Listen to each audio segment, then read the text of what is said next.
Bolnicите se polnат со ковид пациjenти. Само во Штип хоспитализирани се 64 пациjenти, од кои 62 на инфективното одделение, а 2 на одделението за реанимација.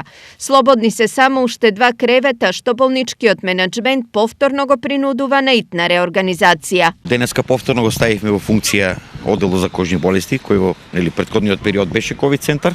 Повторно префрливме дел од полесните пациенти, значи повторно ќе се активира, таму ќе префрлиме 10 пациенти. Од оние кои што се полесна слика, се со цел да ослободиме дел од болничките кревети кои што се на инфективниот оддел.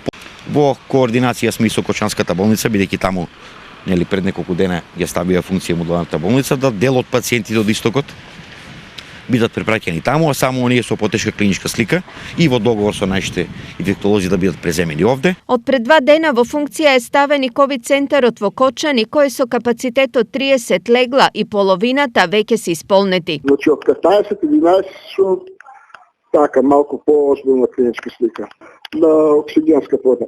Во завршна фаза е ставање во функција на ковид центарот во Штип, кој треба да обезбеди дополнителни 47 места. Значи веќе разводот кој што е внатре е завршен, очекуваме градежните работи кои што еве овие 2-3 дена времето не ни беше наклонето, малку се одложија да завршат надвор, да биде поставена централната станица и поврзана на доводот за кислород, така да и тие 47 кревети кои што ги имаме таму да бидат ставени во функција на пациентите кои што ќе имаат потреба од тоа.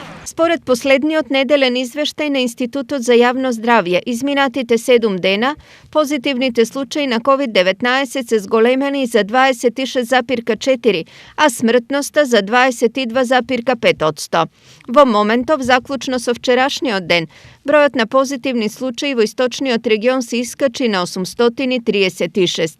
По општини најмногу регистрирани има во Штип и Кочани, а најмалку во Пехчево и Македонска Каменица.